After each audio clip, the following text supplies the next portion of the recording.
بالله من الشيطان الرجيم بسم الله الرحمن الرحيم الحمد لله والصلاة والسلام على رسول الله محمد بن عبد الله أما بعد கணியத்துக்குரிய இஸ்லாமிய சகோதரர்களே தொழுகைக்கு முன்னால் நாங்கள் கவாகத்தை பற்றி ஆழமான விடயங்களை சுருக்கமாக பேசி வந்திருந்தோம். அதனுடைய தொடர்ச்சியாக இன்னும் சில விடயங்களை சுருக்கமாக நோக்கிவிட்டு மேலும் சில விடயங்களை ஞாபகப்படுத்த வேண்டிய தேவை இருக்கிறது. அந்த அடிப்படையிலே கவாகத்தை விட்டும் விரண்டோடக்கூடாது என்று கவாகத்தை விட்டும் அல்லாஹ் எழுதியதை விட்டும் யாரும் தப்பித்துக் கொள்ள முடியாது என்றெல்லாம் சொல்லக்கூடிய சஹாபாக்களும் இருந்தார்கள். அந்த நேரத்தில் எல்லாம் அவர்களுக்கு சரியாக பதிலளித்த நபி தோழர்களும் இருந்திருக்கிறார்கள். அதில்தான் ஆரம்பமாக ஞாபகப்படுத்துகிற விஷயம், உமர் ரலியல்லாஹு அன்ஹுடைய காலத்திலே ஒரு திருடன் திருடிவிட்டு அதற்கு காரணம் கலாபத்தான் என்று சொன்ன போது அவருக்கு மேலதிக தண்டனை கொடுக்குமாறு ஏவிய ஒரு வரலாற்றை நாங்கள் பார்க்கிறோம். இன்னும் ஒரு சம்பவம் பதிவாகின்றது. உமர் ரலியல்லாஹு அன்ஹு அவர்கள் தமது ஆட்சி காலத்தில் ஷாம் தேசத்தை நோக்கி ஒரு பயணம் மேற்கொண்டு வந்திருக்கிறார்கள். சர்க் என்று சொல்லக்கூடிய ஒரு இடத்திலே அடைகின்ற போது அபூ உபைதா இப்னு ஜர்ராஹ் ரலியல்லாஹு அன்ஹு அவர்களுடைய தலைமையிலே வந்திருந்த ஒரு படைப்பிரிவு இவர்களை சந்திக்கிறார்கள். சந்தித்து சொல்கிறார்கள், கலீஃபா அவர்களே, ஷாம் தேசத்திலே மிக கடுமையான தொற்று நோய் பரவிக் கொண்டிருக்கிறது, பிளேக் நோய் பரவிக் கொண்டிருக்கிறது என்ற ஒரு அபாய செய்தியை சொல்கிறார்கள். உடனே உமர் ரலியல்லாஹு அவர்கள் தன்னோடு வந்த முஹாஜிர்கள் அன்சாரிகளோடு கலந்து ஆலோசனை செய்கிறார்கள். இறுதியிலே முடிவெடுக்கிறார்கள், நாங்கள் மதீனாவுக்கு திரும்பி சென்று வருவோம், ஷாமுக்கு செல்ல வேண்டும். இப்போது இந்த முடிவை எடுத்துக்கொண்டு மதீனாவுக்கு திரும்பி சென்ற போது அபூ உபைதா ரலியல்லாஹு அவர்கள் கேட்கிறார்கள், உமர் ரலியல்லாஹு அவர்களே, அல்லாஹ்வுடைய கலாக்கதிரை விட்டால் விரண்டோடிக் கொண்டிருக்கிறீர்கள், அந்த தேசத்துல தொற்று நோய் பரவிக் கொண்டிருக்கிறது என்றால் அல்லாஹ்வுடைய கலாக்கதிர், உங்களுக்கு அது வர வேண்டும் என்ற கலாக்கதிரை இருந்தால் வந்துதான் ஆகும். நீங்கள் ஏன் பயந்து போய் அதற்கு போகாமல் உங்களுடைய தேசத்துக்கு செல்கிறீர்கள் என்று கேட்கிறார்கள். உடனே உமர் ரலியல்லாஹு அவர்கள் சொன்னார்கள், அபூ உபைதாவே, இந்த கேள்வியை உங்களை தவிர வேறு யாராவது கேட்டிருக்க வேண்டுமே, நீங்கள் கேட்டீர்கள் என்று உமர் ரலியல்லாஹு அவர்கள் அவரை எச்சரித்து விட்டு சொன்னார்கள், அபூ உபைதாவே, நாங்கள் அல்லாஹ்வுடைய கலாக்கதிரை விட்டு விரண்டோடவில்லை, ஒரு கதிரில் இருந்து இன்னொரு கதிரை நோக்கி சென்று கொண்டிருக்கிறோம். அழகான ஒரு பதில்.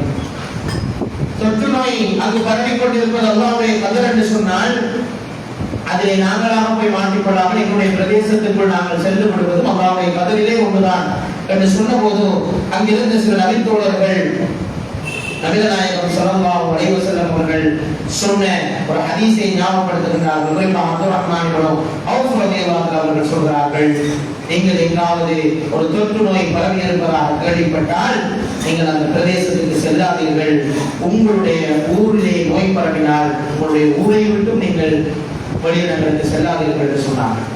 உங்களுக்கு தெரியும், 2021 காலப்பகுதியிலே எமது பிரதேசம் உட்பட உலகம் முழுவதும் இந்த கொரோனா பெருந்தொற்று ஏற்பட்ட நேரம் இந்த லாக்டவுன் என்றும் ஒவ்வொரு ஊருக்குள் முடக்கப்பட்ட நிலைமைகளை நாங்கள் பார்த்தோம். இந்த ட்ரீட்மெண்டை முதலாக உலகத்தில் சொன்னவர் சிறந்தாலும் அவர்கள் தான்.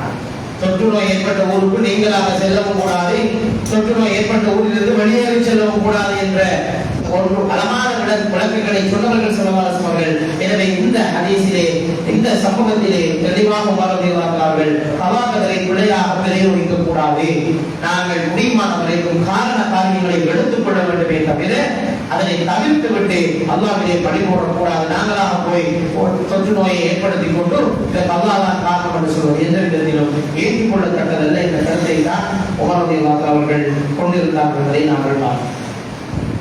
அதே மாதிரி தான் அலி ரலியல்லாஹு அவர்களுடைய காலத்திலே சிஃபீன் போராட்டத்தை முடித்துவிட்டு திரும்பி வந்து கொண்டிருக்கிறார்கள். இந்த நேரத்திலே ஒரு முதியவர் அலி ரலியல்லாஹு அவர்களை பார்த்து கேட்கிறார், அமீருல் முஃமினீன் அவர்களே, நாம் ஷாம் தேசத்தை நோக்கி போருக்கு சென்றது அல்லாஹ்வுடைய கலாக்கதிர்படியானா? அப்படியானால் நாம் உழைப்பதும் செயல்படுவதும் வீழ்ந்தானா? நமது செயலுக்கு கூலி இல்லையா என்று கேட்கிறார். அதற்கு அலிரதி அவர்கள் இந்த தெளிவான ஒரு விளக்கத்தை சொல்கிறார்கள். முதியவரே, நாம் நடந்ததும் நின்றதும் அல்லாஹ்வுடைய விதி கவாகதிரின் படிதான் என்பதில் எந்த விதமான சந்தேகமும் இல்லை. ஆனால் அதற்காக அல்லாஹ் நம்மை நிர்பந்திக்கவில்லை. ஒருவேளை நீங்கள் நினைப்பது போல விதியின் பெயரால் மனிதன் நிர்பந்திக்கப்பட்டிருந்தால் நன்மை செய்பவனுக்கும் தீமை செய்பவனுக்கும் நரகம் என்ற கூடிய தண்டனையும் அநீதியாகிவிடும் என்று அலிரலியல்லாஹு அவர்கள் அந்த முதியவருக்கு விளக்கம் கொடுக்கின்றார்கள். இறைவனுடைய கட்டளைகளும் தடைகளும் எச்சரிக்கைகளும் அர்த்தமற்று போய்விடும். அப்படி இருந்திருந்தால் தீமை செய்பவனை விட நன்மை செய்பவன் எந்த விதத்திலும் சிறந்தவனாகிவிட மாட்டான் என்ற கருத்துக்களை எல்லாம் சொல்லி இவ்வாறு சொல்வது ஷைத்தானின் வாதமாகும் என்று அலிரலியல்லாஹு அவர்கள் சொன்னார். இப்படி சிந்திப்பது ஷைத்தானுடைய. எனவே அப்படி சிந்திக்க வேண்டாம். எங்களுக்கு என்று எழுதப்பட்டது எங்களுக்கு நடைபெற்றாலும் எங்களுடைய சுய சுதந்திரத்தை அல்லாஹ் தஆலா எந்த விதமான நிர்பந்தத்தையும் ஏற்படுத்தவில்லை என்று சொல்லிவிட்டு அவருக்கு ஒரு உதாரணத்தை சொன்னார். அலைஹிஸ்ஸலாத்து அவர்கள் சொன்னார்கள், நீங்கள் இப்பொழுது உங்களுடைய காலை உயர்த்துங்கள் என்று சொன்னார். அந்த முதியவர் தனது வலது காலை உயர்த்தினார். மீண்டும் சொன்னார்கள், இப்பொழுது இந்த காலை விட்டு இடது காலை உயர்த்துங்கள். அப்பொழுது அவர் இடது காலையை உயர்த்தினார். இப்போது சொன்னார், உங்களுக்கு சுதந்திரம் இருக்கிறது. நான் காலை உயர்த்தினீர்கள், படிக்க சொல்லுவோம். இப்போது இரண்டு கால்களை ஒன்றாக உயர்த்துங்கள் என்று சொன்னார். அப்போது அந்த மனிதர் சொன்னார், அது எப்படி சாத்தியமாகும்? இரண்டு கால்களை ஒரே நேரத்தில் உயர்த்த முடியாது என்று சொன்ன போது சொன்னார்கள், இதுதான் அல்லாஹ்வுடைய கதர் என்று சொன்னார்கள். சில இடங்களிலே அல்லாஹ் எங்களுக்கு சுதந்திரத்தை தந்திருக்கிறான், அங்கே நாங்கள் விரும்பியபடி நடந்து கொள்ளலாம். சில இடங்களிலே அல்லாஹ் எங்களுக்கு அந்த சுதந்திரத்தை தரவில்லை. அந்த இடத்திலே நாங்கள் சுதந்திரத்தை எதிர்பார்க்க முடியாது. எதிர்பார்க்க நாங்கள் சறுக்கி விடுவோம், விழுந்து விடுவோம் என்று அழகான தத்துவமாக கதரினுடைய இரண்டு படிகளையும் அவர்கள் சொன்னார்கள். அல்லாஹ் தஆலா எங்களுக்கு சேம் சுதந்திரம் தந்த இடங்களில் தான் அல்லாஹ் எங்களை குற்றம் முடிப்பான். ஏழு இடங்களில் அல்லாஹ் குற்றம் முடியும். உதாரணத்துக்கு சொல்லணும்னா, ஒரு மனிதனுக்கு அல்லாஹ் உலகத்தில் மனநிலை சரியில்லாத நிலையில் அவரை ஆக்கி வைத்திருக்கிறார். அவருக்கு புத்தி வழங்கப்படவில்லை, பகுத்தறிவு கொடுக்கப்படவில்லை. இவர்கள் அல்லாஹ்விடத்தில் கேள்வி கேட்கிறார்கள். அவர் எல்லாம் நிரந்தர அவசரத்துக்கு அனுப்புவார். அவர் எங்களை விட உயர்ந்தவர். எங்களுடைய பார்வையில் அவர் மனநிலை சரியில்லாதவர், சுகமில்லாதவர் என்று நாங்கள் சொல்கிறோம். ஆனால் அல்லாஹ்வுடைய பார்வையிலே அவர் நேரடியாக சொர்க்கத்தை பெற்றுக் கொள்ளவர். விசாரணை கிடையாது. ஏன் அவருக்கு அறிவு வழங்கப்பட்டிருக்கவில்லை என்பதை நான் ஒருவேளை இந்த உலகத்திலே இருக்கிறார், அவருக்கு மிக குறைவான செல்வம் வழங்கப்பட்டிருக்கிறது. அவருடைய கேள்வி கணக்கு, அவருடைய கலாக்கங்கள், அவருக்கு வழங்கப்பட்ட அந்த செல்வத்திலிருந்து அவர் எதனை செய்தார் என்பதை பொறுத்தான். அதே செல்வத்தை பொறுத்தவரையிலே அவருடைய வழங்கப்பட்ட சொத்துக்கள் அனைத்துக்கும் அவர் பதில் சொல்கிறார். எனவே மனிதனுக்கு மனிதன், ஆணுக்கு ஆண், இந்த கலாக்கத்தினுடைய செயல்பாடு களம் வித்தியாசப்படும். ஒரு ஆளுக்கு வழங்கப்பட்ட அறிவு, இன்னொரு வழங்கப்பட்ட அறிவு வித்தியாசமானது. அவரவர்களுக்கு வழங்கப்பட்ட அறிவுக்கேற்ப, அவரவர்களுக்கு கிடைக்கின்ற வாய்ப்புக்கேற்ப அல்லாஹ்வுடைய மறுமை விசாரணை இருக்க போவதை தவிர அல்லாஹ் தஆலா செயல் சுதந்திரத்தை தராமல் விட்டுவிட்டு எங்களுக்கு குற்றம் பிடிக்க மாட்டான் என்பதை நாங்கள் இதிலிருந்து விளங்கிக் கொள்ள முடியுமா இருக்கும். காலித் இப்னு வலீத் ரலியல்லாஹு தஆலா அவர்களை உமர் ரலியல்லாஹு தஆலா அவர்கள் ஒரு படை பிரிவில் தலைவராக தளபதியாக நியமித்திருந்தார்கள். தொடர்ந்து வெற்றிகள் வந்து கொண்டிருந்த போது அவரை பதவி விலக்கினார். அப்போது சொன்னார்கள், மக்கள் காலித் இப்னு வலீதினால் தான் இந்த வெற்றிகள் எல்லாம் வருகிறது என்று பேச ஆரம்பித்து விட்டார்கள். அல்லாஹ்வுடைய கலாக்கதின்படிதான் இந்த வெற்றிகள் வந்து கொண்டிருக்கிறது என்பதை மக்களுக்கு புரிய வைக்க வேண்டும். காலித் இப்னு வலீத் ரலியல்லாஹு அன்ஹு இல்லாவிட்டாலும் அல்லாஹ் நாடினால் வேறு நபர்களுக்கு ஒரு வெற்றியை தருவான். எனவே இவ்வாறு மக்கள் பேசக்கூடாது என்பதற்கான இவ்வாறு நடவடிக்கை மேற்கொண்டு அவர்கள் சொன்ன வரலாறுகளை நாங்கள் பார்க்கின்றோம். எனவே அன்புக்குரிய சகோதரர்களே, முஸ்லிம் சமூகத்துக்குள்ளே கலாக்கதிரின் பெயரால் உருவான கதரியாக்கள், முர்ஜியாக்களுக்கு, கதரியாக்கள், ஜபரியாக்களுக்கு அப்பால் விளையாட சில சிந்தனைகள் இருக்கிறதே, அதுதான் இந்த செயலற்ற தன்மை. கலாக்கதிரை காரணம் காட்டி எல்லாம் விதியின்படி நான் நடக்கிறது என்று சொல்லிவிட்டு செயல்படாமல் இருப்பதும் தவறானது. அதே போன்று எங்களுடைய பாவங்களுக்கு அல்லாஹ் தான் காரணம் என்று சொல்லி நாங்கள் மறுமையில் தப்பித்துக் கொள்ளாமல் நினைக்கின்ற அந்த நப்பாசையும் விளையானது. ஏனென்றால் அல்லாஹ் தஆலா எங்களுக்கு பகுத்தறிவை தந்திருக்கிறான் என்பதை நாங்கள் விளங்கிக் கொள்ள வேண்டும். எனவே சரியான வழிகாட்டுதல் படி நாங்கள் கலாக்கதிரை புரிந்து கொள்ள வேண்டும் என்கிற விடயத்தை தான் நான் இங்கு வேண்டும் ஞாபகப்படுத்த விரும்புகிறோம். நமக்குரியவர்களே, கலாக்கதிரை ஒரு மனிதன் நம்புவதாக அவருடைய வாழ்க்கையில் ஏற்படுகின்ற பலாபலன் என்ன என்பதை நாங்கள் இறுதியாக பார்க்கின்ற போது, முதலாவது அவருக்கு மிகப்பெரிய தைரியத்தை அது கொடுக்கும். முஸ்லிம்கள் அதிகமானவர்கள் தற்கொலை செய்து கொள்வதில்லை என்று உலகளாவிய புள்ளி விவரங்கள் சொல்கிறது. அதுக்கு பிறரான காரணங்களில் ஒன்றுதான் இந்த கலாக்கத்தை பற்றிய கண்டு உள்ளத்திலே அது நிம்மதியை ஏற்படுத்தி விடுகிறது. ஏதாவது நடந்தால் நாங்கள் முன்னாடியாக இல்லாத வைநாயகம் என்று எங்களை தேர்த்திக் கொள்கின்ற அதை அல்லாஹ்வுடைய கதராக ஏற்றுக்கொள்கிற மனோபாவம் பொதுவாக முஸ்லிம்களிடத்தில் இருக்கிறார். ஸல்லல்லாஹு அலைஹி வஸல்லம் அவர்கள் சொன்னார்கள், ஒரு மூமினுடைய வாழ்க்கை ஆச்சரியமான, அவனுக்கு சந்தோஷங்கள் ஏற்பட்டாலும் அவன் அல்லாஹ்வுக்கு நன்மையை தான் தெரிவிக்கிறான். அவனுக்கு கவலைகள் ஏற்பட்டாலும் பொறுமையாக இருக்கிறான். இரண்டும் அவனுக்கு நலவாக மாறிவிடுகிறது என்று ஸல்லல்லாஹு அலைஹி வஸல்லம் சொன்னார். எனவேதான் கலாகத்தை பற்றிய நம்பிக்கை எங்களுக்குள் ஒரு உற்சாகத்தை, ஒரு உத்வேகத்தை எங்களுக்குள் தருகிறது. இரண்டாவது, இன்னும் இன்னும் தேட வேண்டும் என்கின்ற வேட்கையையும் ஆசையையும் தூண்டுவது கலாகது. அல்லாஹ் எனக்கு நாடியதை நான் தான் தேடி பெற்றுக் கொள்ள வேண்டும் நினைக்கிற மனிதன் அதிகம் உழைப்பான், அதிகம் சம்பாதிப்பான், அதிகம் மறுமைக்காக தேடல்களை மேற்கொள்வான், விவாதத்துகளில் ஈடுபடுவான், உலக விவகாரங்களிலும் அதிகம் அவன் ஈடுபடுவான். ஏன்? கலாகத்தை நம்பிக்கை அவன் தூண்டிக் கொண்டு இன்னும் இன்னும் அல்லாஹ்வுடைய கதரை நான் தேடிக்கொள்ள வேண்டும் என்கின்ற அந்த எண்ணம், அல்லாஹ் நாடினால் எனக்கு கிடைக்கும் என்கின்ற அந்த எண்ணம் அவனை இன்னும் இன்னும் ஒரு உழைப்பாளியாக, ஒரு துணிச்சல் மிக்கவனாக மாற்றிக் கொண்டேன். மூன்றாவது வீரம். கலாகத்தில் கொடுக்கப்பட்ட ஒரு பெரிய விஷயம் தான் வீரம். இதை நாங்கள் பார்க்கிறோம். போராட்ட களங்களிலே, ஜிஹாதுடைய களங்களிலே என்னுடைய முஸ்லிம் சகோதரர்கள், முஸ்லிம் படை வீரர்கள் உயிரை துச்சமன மதித்து மிக தைரியமாக போராடி கொண்டிருப்பதற்கு காரணம் என்ன? இந்த கலாகத்தை பற்றி ஒரு நம்பிக்கை உள்ளார். அல்லாஹ் தஆலா எனக்கு ஷஹாதத்தை நான் இருந்தால் அது எனக்கு கிடைக்கும். இம்மா ஷஹாதா வ இம்மா ஸஆதா என்று சொல்லிவிட்டு போராடலாம். ஒன்று எனக்கு ஷஹாதா கிடைக்கும், ஷஹாதத் அந்தஸ்து கிடைக்கும், இல்லையா ஸஆதா சந்தோஷம் கிடைக்கும், வெற்றி கிடைக்கும். ரெண்டும். எனவே இந்த இரண்டினுடைய எதிர்பார்த்து நாங்கள் போராடுவதற்கு அந்த வீரத்தை கொடுப்பது இந்த கலாகதத் என்கிற ஒரு விடயமாக இருக்கிறது. அடுத்ததுதான் மீள்திறன் என்று சொல்வார்கள். ஒரு விடயம் நடந்து முடிந்தால் அதிலே நாங்கள் மூழ்கி போவதில்லை. ஒரு மௌத்து, ஒரு இழப்பு, ஒரு லொஸ், ஒரு அனந்தம் வந்தால் அல்லாஹ்வுடைய நாட்டம். குல்லை யுஸீபனா இல்லா மா கத்தபல்லாஹ். இதான் இந்த வார்த்தை. லை யுஸீபனா இல்லா மா கத்தபல்லாஹ். அல்லாஹ் நாடினது தான் நடந்து அது ஏதோ கையில் இருக்கிறது என்று அந்த நிலைமை பார்க்கின்ற அந்த ஆப்டிமிசம், எதிலும் நிலைமை பார்க்கின்ற அந்த போக்கு, அந்த வியூ ஒரு மூமியிடத்திலே தான் இருக்கு. எது நடந்தாலும் அல்ஹம்துலில்லாஹ் கடந்து போகின்ற அந்த தைரியம், இழப்புகளை மிக கவனமாக பார்க்கின்ற அந்த தைரியத்தை கொடுப்பது கலாகதற்கு என்ற நம்பிக்கை. எனவே கலாகதரை சரியாக ஈமான் கொண்டவர் வாழ்க்கையில் எந்த கட்டத்திலும் பிளம்பாக மாட்டார், மனசை இழந்து விட மாட்டார். இது என்ன வாழ்க்கை என்ற ஒரு எண்ணம் அவருக்கு தோன்றார். இதுதானே வாழ்க்கை, இப்படித்தானே எனக்கு முன்னிருந்தவர்கள் வாழ்ந்தார்கள். அல்லாஹ் அப்படித்தானே சொல்கிறான், உங்களுக்கு முன்னிருந்தவர்களுக்கு வந்த சோதனைகள் வராமல் நீங்கள் சுவர்க்கத்துக்குள் நுழைந்து விட முடியுமா என்று அல்லாஹ்வை பார்த்து கேட்கிறானே. எனவே அல்லாஹ்வுடைய விதியின்படி நடந்தால் நாங்கள் முயற்சி செய்வோம் என்று எதையும் இலகுவாக கடந்து போகின்ற மன தைரியத்தை கொடுப்பது இந்த கலாகதத் என்பதை நாம் கண்டார். பேரறிஞர் அல்லாஹ் முஹம்மது பின் சாலிஹ் அல் உஸைமீன் ரஹ்மத்துல்லாஹி அவர்கள் கலாகதத்தை பற்றி பேசுகின்ற போது சொல்வார்கள், நன்மை தீமை யாவும் அல்லாஹ்வின் நாட்டப்படிதான் நடக்கும் என்ற கலாகதத் குறித்த நம்பிக்கை சரியாக இருக்கின்ற போதுதான் மனிதனுடைய வாழ்க்கை இன்பம் நிறைந்ததாக, மகிழ்ச்சி நிறைந்ததாக இருக்கும், திருப்தியான வாழ்க்கையாக அது இருக்கும். யாருக்கு கலாகதத் பற்றிய நம்பிக்கையில் குறைபாடு இருக்கிறதோ அவர் வாழ்க்கையில் அடிக்கடி கவலைப்படுவார். எனக்கு மட்டும்தான் வாழ்க்கையில் பிரச்சனை, எந்த குடும்பத்தில் தான் நோய், எனக்கு தான் வியாபாரத்தில் லோஸ் என்று அவர் அடிக்கடி அல்லாஹ்வுடைய அருள்களில் குறை காணுகின்ற ஈமானில் குறை கொண்ட மனிதராக இருப்பார் என்று கலாகதத் உஸைமீன் ரஹ்மத்துல்லாஹி அவர்கள்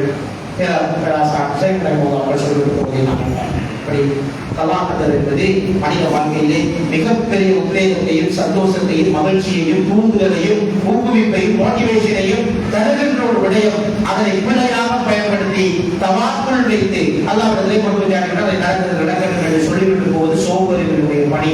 அவ்வாறு செய்யக்கூடாது. அவ்வாறு சொல்வது தண்டனைக்குரிய கூட்டம் என்பதை தப்புடைய அந்த சம்பவங்கள், சரதாசனுடைய அந்த கூட்டுகள் நாங்கள் பார்த்த இந்த விடயங்கள் அனைத்து சொல்கிறது. எனவே கதலியாக்கள் சொன்னதும் மிக தவறு. அல்லாஹ் எங்களை கட்டுப்பட்ட அல்லாஹ்வின் மீது எந்த ஆதிக்கமும் இல்லாமல் முழு சுதந்திரத்தை தந்திருக்கிறார் என்பது தவறு. ஏனென்றால் எங்களுக்கு இன்றைய கட்டுப்பாட்டுப்பட்ட பல விஷயங்கள் இருக்கின்றன. நாயகரை சொன்னதை போல பெற்றார் நாம் யாருக்கு பிள்ளையாக இருக்க வேண்டும், நம்முடைய திறம், நம்முடைய உடல் தோற்றம் எப்படி அமையும், இதை நாம் தீர்மானிக்கவில்லை, நம்மால் தீர்மானிக்க முடியாது. அங்கே அல்லாஹ்வுடைய கட்டளைகளில் தொழில்பட்டுக் கொண்டிருக்கிறது. அதே நேரம் ஜபரீலாக்கள் சொன்னது போல அல்லாஹ் தான் நாம் பாவம் செய்வதற்கு காரணம் என்று சொல்லி தப்பிக்க முடியாது. ஏனென்றால் அல்லாஹ் செயல் சுதந்திரத்தை தந்திருக்கிறான். வானங்கள் பூமி சுமக்க மறந்த அந்த மாநிலத்தை மனிதன் சுமந்திருக்கிறான். எனவே மறுமையிலே அவனுக்கு கேள்வி கணக்கு இருக்கிறது. இந்த இரண்டுக்கும் நடுவில் அஹ்லுஸ் சுன்னா வல் ஜமாஅவினுடைய அகீதாவினுடைய மிகச்சரியான நிலைப்பாடு அல்லாஹ் எங்களுக்கு செயல் சுதந்திரத்தை தந்த விடயங்களில் மறுமையிலே விசாரணை இருக்கிறது. அதிலே நாங்கள் அல்லாஹ்வை பற்றி சொல்ல முடியாது. அதிலே அல்லாஹ்வை பற்றி சொன்னதை விட்டு உழைக்காமல் செயல்படாமல் சோம்பேறித்தனமாக இருக்க முடியாது. அல்லாஹ் எங்களுக்கு விதித்ததை தவிர வேறு எதுவும் நடக்காது. அதே நேரம் எங்களுக்கு நடக்கின்ற அனைத்தையும் அல்லாஹ் தன்னுடைய பேரறிவினால் அறிந்து அதனை முன்கூட்டியே எழுதி வைத்திருக்கிறார். எழுதி வைத்த விடயங்களை ஒவ்வொரு லைலத்துல் கத்ரிலும் இந்த பூமிக்கு இறக்குகிறான். ஒவ்வொரு நாளும் மலக்குமார்கள் அதை செயல்படுத்திக் கொண்டிருக்கிறார்கள். அல்லாஹ்வுடைய சுனனுல் கௌன் செயல்பட்டுக் கொண்டே இருக்கும். நடக்க வேண்டியது நடந்து கொண்டே இருக்கும். நடக்க வேண்டியது நடந்து கொண்டே இருக்கும். அதிலும் அல்லாஹ் தஆலா நம்முடைய துஆவினால், நம்முடைய நற்செயல்களினால், இனபத்துக்களை சேர்ந்து நடப்பதினால் அல்லாஹ் தஆலா மாற்றங்களையும் ஏற்படுத்தி அந்த கதரை நடைமுறை. அதான் அல்லாஹ் தஆலா மொத்தமாக இருக்கிறது. ஏன் அல்லாஹ் தஆலா மொத்தமாக கதரை பூமிக்கு இறக்கணும்? ஏன் ஒவ்வொரு வருஷமும் இறக்கணும்னா அது மாற்றங்களை செய்ய வேண்டியிருக்கும். நம்முடைய துஆ, நம்முடைய இனபத்துக்களை சேர்ந்து நடந்த விஷயம், நம்முடைய ஏனைய செயல்பாடுகளை வைத்து ஒவ்வொரு வருடம் அதை சேஞ்ச் பண்ணி அல்லாஹ் தஆலா லைலத்துல் கத்ருடைய இரவில் அந்த கதரை இறக்குகிறான். இங்கே கலாவாக நடைமுறைப்படுத்தப்படுகிறது என்பதுதான் இஸ்லாமிய அறிஞர்கள் அஹ்லுஸ் சுன்னாக்கள் சொல்லுகின்ற அழகான விளக்கமாக இருக்கிறது. எனவே நாங்கள் இந்த கலா கதரை முறையாக ஈமான் கொண்டு சரியாக அதை பின்பற்றி வாழ்ந்தால் வாழ்க்கை நிறைய நன்மைகளை நாங்கள் தேடி தேடி செய்பவர்களாகவும் அது பெரிய மோட்டிவேஷனாக இருக்கும். என்னதான் பெரிய கவலைகள் வந்தாலும் இலகுவாக சிம்பிளாக அதை கடந்து செல்கின்ற மன தைரியத்தை எங்களுக்கு கொடுக்கும் என்ற செய்தியை ஞாபகப்படுத்திக் கொள்கின்றோம். இது தவிர இன்ஷா அல்லாஹ் நாளைய தினம் எங்களுக்கு குறைந்த பெருநாள் அறிவிக்கப்பட்டால் கியாமுல் வணக்கம் இடம்பெறாது. இஷா தொழுகை மாத்திரம் இடம்பெறும்.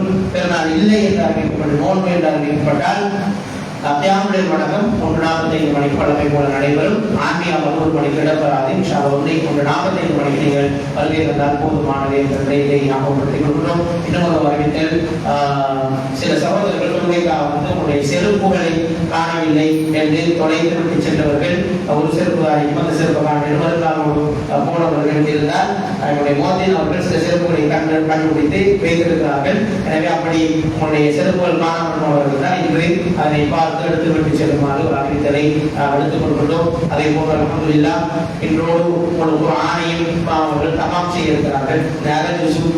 ஓதப்பட இருக்கிறது. சூரத்துல் ஃபஜ்ர் இருந்து சூரத்துல் நாஸ் வரை ஓதினா தொழுகையில ஒரு குர்ஆனையும் ஓதி முடிந்த அந்த பாக்கியத்தை இமாம் அவர்கள் பெற்றுக் கொள்கிறார்கள்.